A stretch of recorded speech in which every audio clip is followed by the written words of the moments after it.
Hi guys, it's Art with Miss Trese, and I'm Miss Trese or Trese or anyway, I hope you've been able to get to my front gate to maybe pick up some supplies. There's watercolors, oil pastels, paper, really awesome good pencils like this, and this is what we're going to be using today. We're going to be using a really nice pencil. These are made in Germany. I just love them, and they have no eraser, and a lot of you who are my students know how I feel about erasers.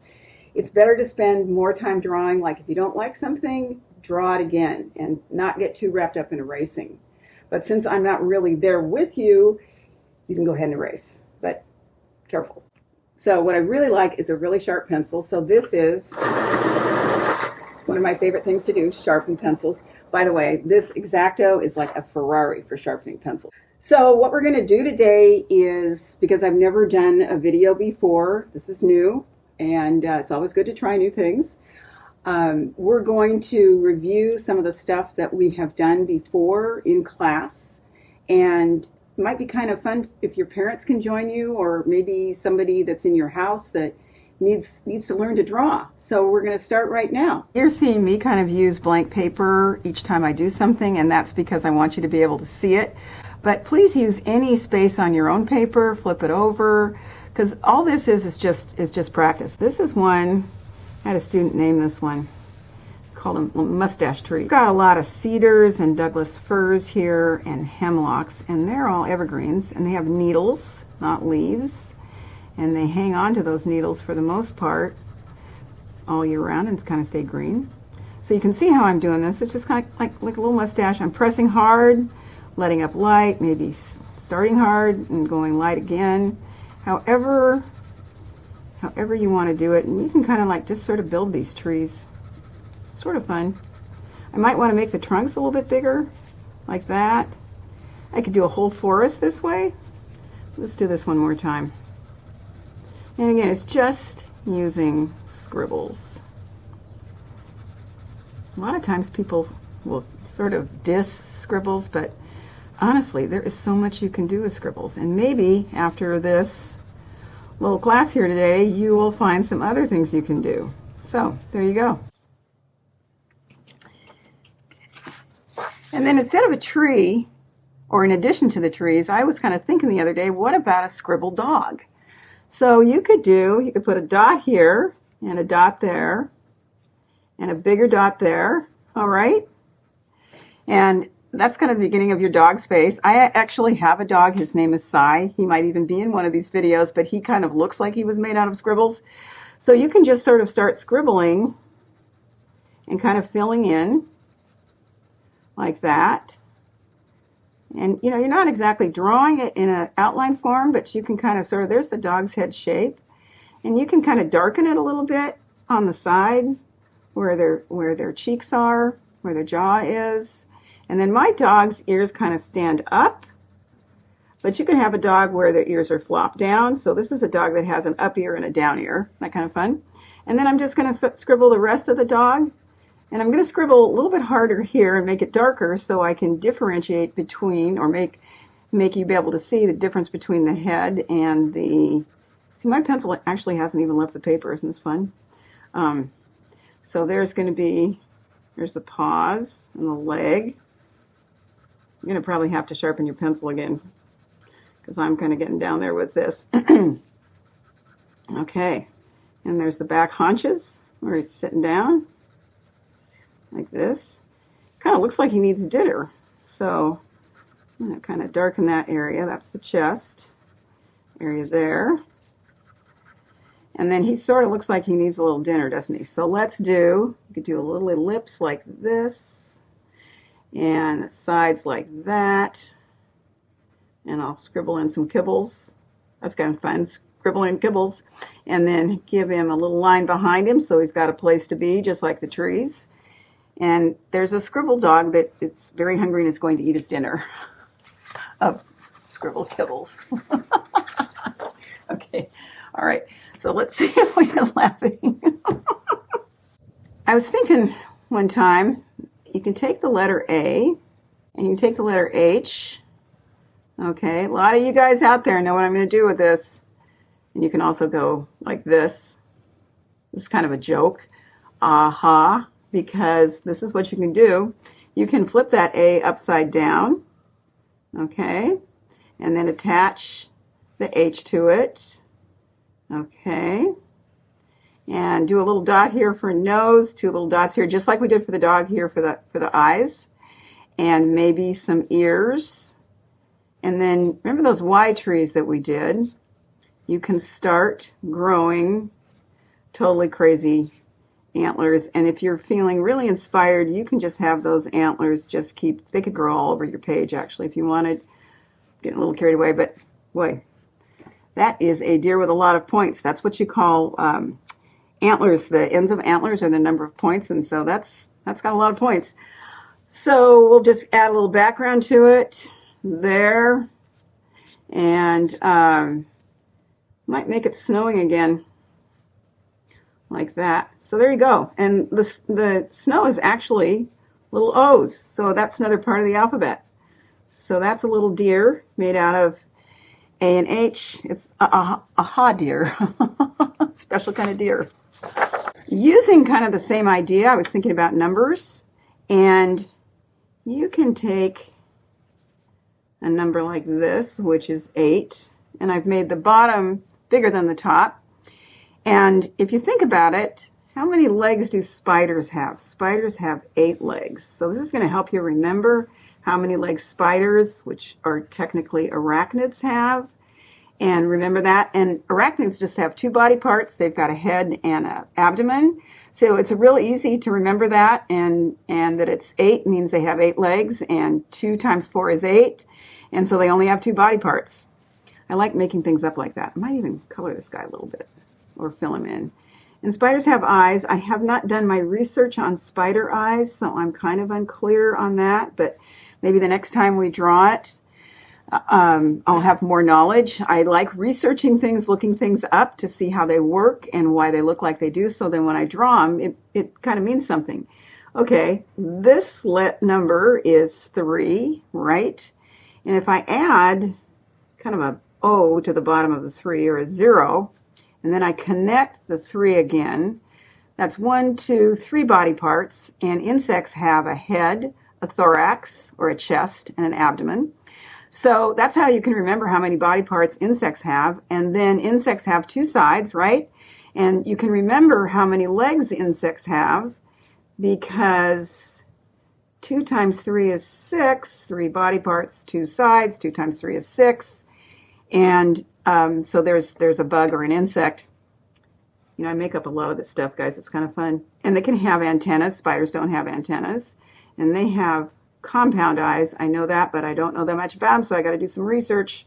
So I'm going to kind of go like this. I'm going to make them a little more interesting, like that.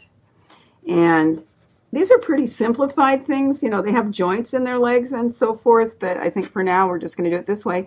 Insects also, unlike spiders, can have wings. And then here's what I was thinking. If my insect was trying to get away from the spider and he was flying, look at this, flying all over the page. Those are little action lines, and you could have the wings having action lines. Action lines are kind of fun. You can put them on anything. We'll put action lines on things again. I can also kind of just sort of smear a little bit. I don't know if you can see it, but smear a little bit on those wings to make them look a little transparent. So that's kind of a fun thing to do with numbers and bugs. The other thing, and we've done this in class before, this is kind of fun. It kind of goes back to letters or numbers and the alphabet. This is a 0 or an O, and this is a dot or a period, which is at the end of a sentence generally. And this is a V, and this is a W. I can hear some of you guys out there because you know exactly what's going on. So pipe down, let the other person next to you be surprised, especially if it's your parent. This is a cursive E, in case you learn handwriting, which I sure miss because it's actually like drawing. And then just a plain line. If you don't know cursive, that can just be a loop-de-loop or a curlicue. So what I'm going to do is I'm going to start out with my 0 or O, and I'm going to add 2 dots, 2 of those little periods there. And then I'm going to make another bigger 0 or O. And I'm going to kind of keep this down a little bit lower inside this circle. And then I'm going to add 2 smaller ones. And sometimes it's kind of fun. Guess what? Eyeballs. Sometimes it's kind of fun to have the eyes looking somewhere. You could even have fun and have them looking up. They could be looking down, looking at you. So you could do a bigger one that way. And I'm going to do a little curlicue here. Ta-da! Turns into a tail. Flip those V's upside down. Keep the W's like they are. And actually, I'm going to put one like this so he's kind of dancing. But go back down to this. He needs a surface to dance on, so it's a dancing pig made out of the alphabet. Kind of fun. Here's another one we can do. I'm going to do 2 zeros like this. Okay. And I'm going to take the V and kind of add a little curve to it like that. Add a line kind of like this and a U. I'm kind of making a U shape. And I think you know what that's turning into.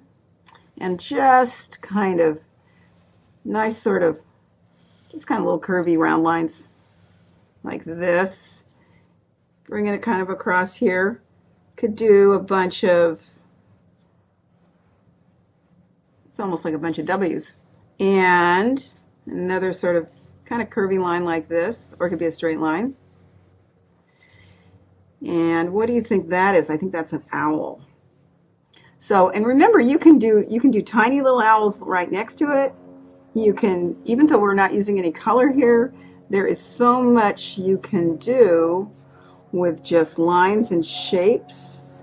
And if you notice, a lot of these are kind of like the alphabet. We got a lot of V's here, but we're just kind of having fun with them. So I'm going to do kind of one kind of like this, but you don't have to do yours like this. It could be any way you want. And add some feathers down here. You could have the wings open if you wanted. I might add a little bit of one more line kind of up here for fun. I can kind of come back in here and smear if I want. Well, here's what I'm going to do. I'm going to add a little bit like this,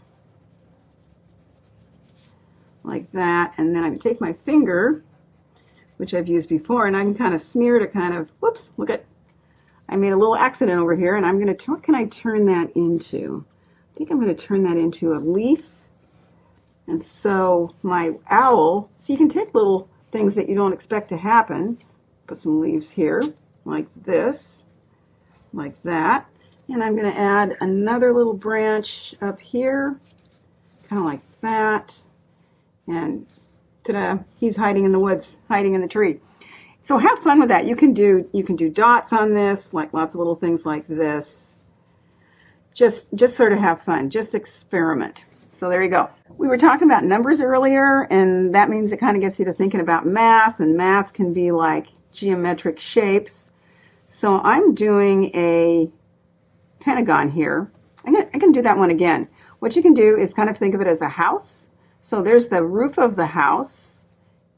Here's the sides of the house, but I'm going to kind of bring them in like this, and there's the floor.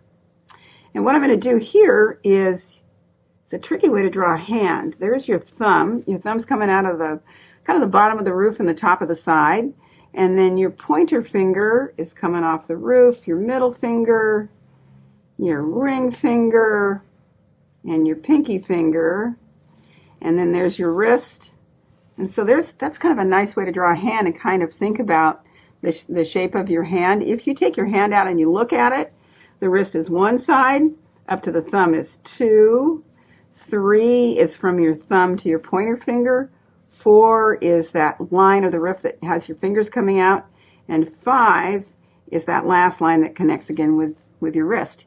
You could have the hand go upside down if you wanted, not be the palm, and you could do things like put in fingernails, like this, and there's the thumbnail like that. You could do those little wrinkly things that, you know, where your knuckles are. You want to have some fun with that. So there you go. You could put a watch on. I know a lot of people don't wear watch. Oh wait, you got smart watches. Anyway, you could design a real cool smart watch for that. You could put a bracelet on. Look at that. Do you see how I made that bracelet go around my wrist? I'm going to try that again. It's going to go around my wrist like that. Okay? So there you go. Kind of keep in mind what we just did here with this shape and kind of what you're thinking about when you're having something wrap around something else. time for a pencil sharpen. Ah, beautiful. Next, what we're going to do is keep in mind that what we were just doing with our hand and the wrist, and let's try an ellipse like this, kind of like the bracelets we just did. And a lot of you I know are going, aha, I know what this is, which is great. You're going to bring the sides down. They could kind of come in a little bit if you want. And if you were going to draw this, and say you're drawing a cup, would it make sense to go straight across, or would it make more sense, might make more sense to do a curve that kind of matches that curve? And then let's have a handle on it, kind of half of a heart. But it could be any shape you wanted. And remember, we've been putting lines behind things so that your cup or your mug here has a surface for it. And I'm feeling like I need a cup of tea, so I'm just going to put a line in here. You see how I did that? I did this line here, and then I just put another one in here. And then if I want the person looking at this picture to know it's a cup of tea, I've got to put the little tea bag thingy right there.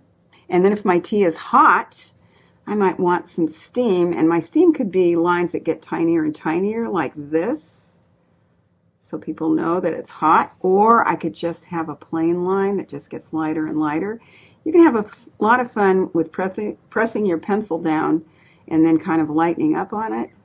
So there's kind of like that. Look at all that steam. It's very hot. I'm going to have to cool it off. If I want to put a design on my mug, remember it's round or cylindrical in shape. There's a big word for you. So I need to wrap the design around. I might want to do polka dots. So I might have some of these little polka dots sort of peeking around the edges before they become real polka dots like this. I could color the polka dots in like that, or I could go around those and make it so the polka dots are be lighter, so they're going to be positive, and the darker is the negative. I know those are like terms, and sometimes I just don't think in terms. I just like to do. So kind of fun like that.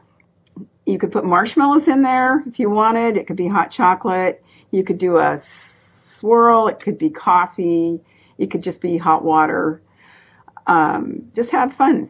Hey guys, this is just a little intro to the beginning videos. We're working hard to improve them each time. I have no idea what I'm doing, but I'm having fun doing it. And I hope you enjoy it, but I just want you to know the next one will be better. But enjoy this one and have fun and get outside and get some fresh air too. You could take your pencil and your paper outside and do some drawings outside. Okay guys, see you later.